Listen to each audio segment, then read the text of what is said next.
Magandang araw o magandang gabi man sa inyong lahat dyan. Ito nga po pala at bibisitahin ko ang aking bahay kung nandyan pa ba o nilipad na ni Opong. Kaawa rin ng Diyos at hindi nalipad dahil nga naipit ito ng mga sanga ng puno. Kita nyo pala dyan guys na may bahay na nasira. Oh no! Dahil nga sa lakas ng hangin ni Opong.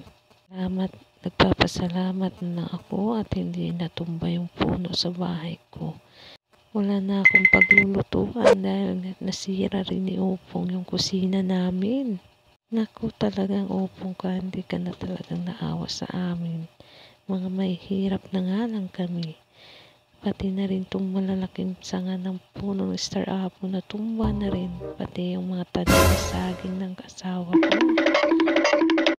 Tapos namin naisipa dito sa aming bahay, papuntahan muna namin ang aming motor at baka nilipad na rin.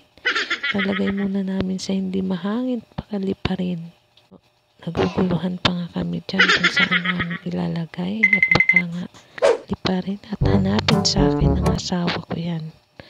Naku, pinakamamahal pa naman niya yan ang motor kaysa sa akin. Ang sabi pa nga niya, di ba, nung nawala ako, wag lang daw ang motor niya. Ay, naku, nini, kawawa ka naman.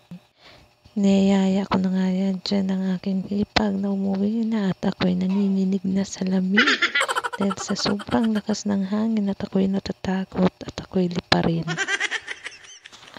Alam nyo ba na ngayon lang po ako nakaranas na ngayong araw ng birthday ko ay bumagyo?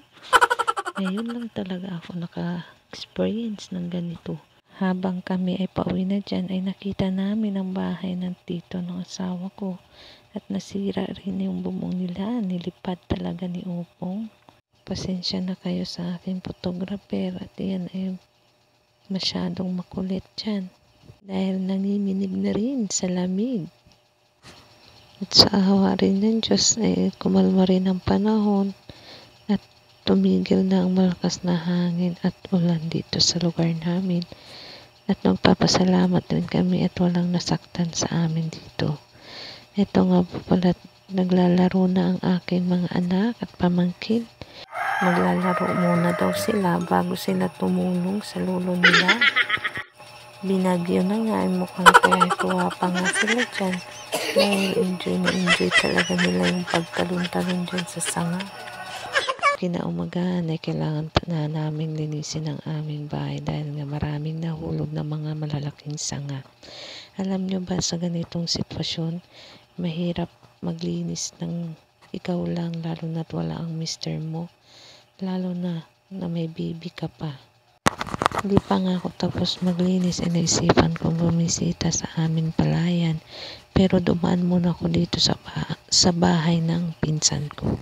Dahil nga sinira ni Opong ang bubong nila at dingding. Mabuti na lang nga at walang nasaktan sa kanilang magpamilya at nasa ligtas sila. Dumiretso na nga po pala ako sa aking palayan pero napatulo ang luha ko dahil ganito na nga ang tsura ng aming palay. Ewan ko nga kung may makukuha pa kami dyan. Lalo na at malaking gastos na namin. Hindi talaga ako makapaniwala na ganito na ang itsura ng palay namin. Iniisip ko pa kung magkakasya ito sa pambabayad ng utang namin dahil marami nga kaming utang.